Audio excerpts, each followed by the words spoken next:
Hello YouTube, it's me again. It's a nice sunny day here where I live, so I figured I would just do a quick review on my motorcycle. Some of you may have already seen parts of it on my video I have posted up about just a quick little ride up and over Gillum Hill. It is a 2001 Kawasaki Vn750. It's in the Vulcan family. I bought this bike used with 24,000 miles on it. It currently has about 38,000 miles on it, so I've put about 14 on it since I've bought it. I've done a few modifications to it since I've had it. One thing I did was put these hand guards on it. You can kind of tell by the red thing. I had to make custom brackets for them. They are not a matching set per se. I had them just laying around my stepdad's garage that I had them taped onto a four-wheeler I had that I actually traded off to get the bike. But they're really handy for cold weather and like if you get caught out in the rain. So I've took them, which they're black and they match the bike pretty well, and something you don't see too often on a street cruiser. But just something I've done. Down here you can kind of see I made me my own set of highway pegs.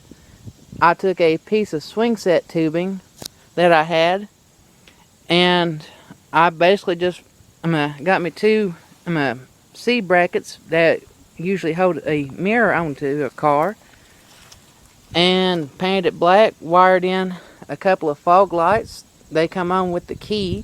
They're wired into the junction box.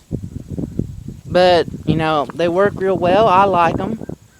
The tubing I use is actually strong enough to support the weight of the bike. I have accidentally dropped it once and it set right on the tube, so, not a big issue with, the strength of the bar I used.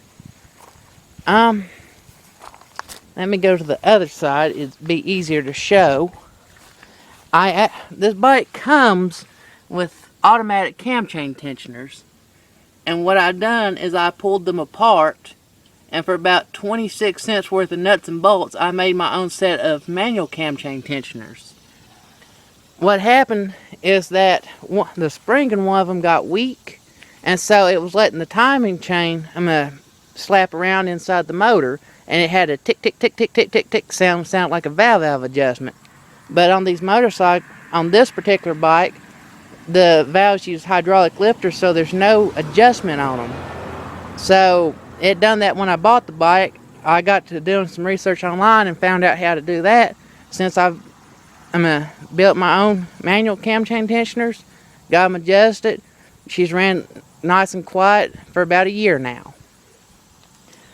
Another quick little mod that I've done to her is I've relocated the regulator rectifier from under the battery box where it comes from the factory to this little side part here. All I'd done was took a flat piece of steel, drilled my two holes for the bolts to mount the rectifier on it, and then under the seat is actually a grommet in the frame, or not a grommet but a gusset weld with a little piece. I took and drilled a little hole in that, and I've got it bolted to that, so hopefully that will extend the life. That is the factory unit that came on the bike, so hopefully that extends the life of it and have no problems. This bike came from the factory with dual exhaust.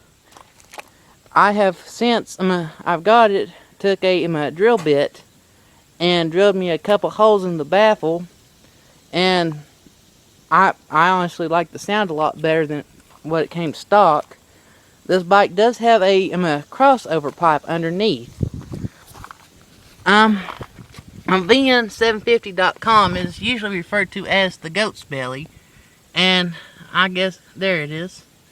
It's just a pre-muffler crossover pipe that evens out the exhaust pulses from the motor, because your left and right exhaust is not of the same length, so that it helps to equalize back pressure. So that way it runs correctly. You don't have to worry about burning a valve. One thing I do want to note is that for the back head, if you do the manual cam chain tensioners, you will have a bit of a clearance issue with your puke jug for your coolant. But I just put a different bolt in it, spaced it out, tightened it up, and let it go. So it's been running fine for me since.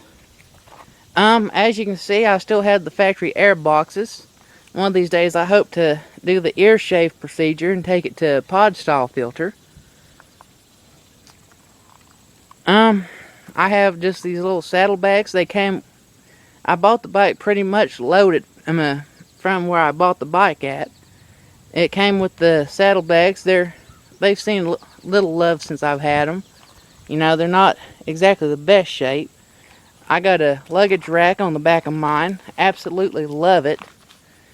Anything I can get a bungee cord, I can haul it on this thing. So, and then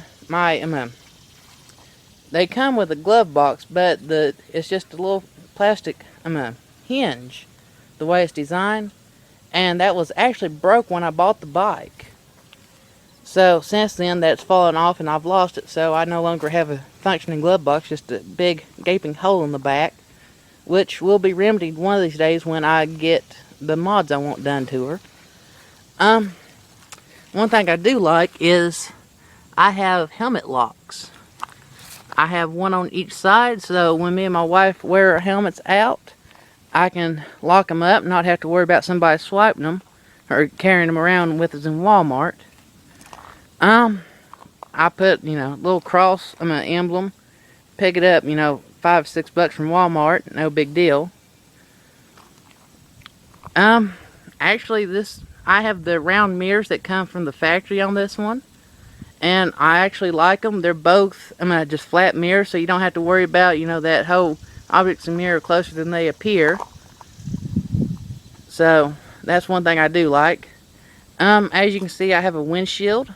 I've adjusted it a little bit. I'm going to try to get a proper adjustment for me. The guy that owned the bike before me must have been a lot shorter than I was, because the proper fitment for a windshield is you should be able to look just over top of it when you're riding down the road. So it was set way down low, so I was like head and shoulders above it. So I've got it adjusted to where it's, right about nose level when I sit.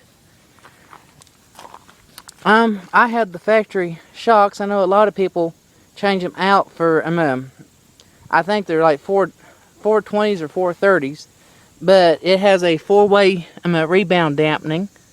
I usually ride with mine set to 3, so that's, firm ride, but enough to take most of the major bumps in the road out.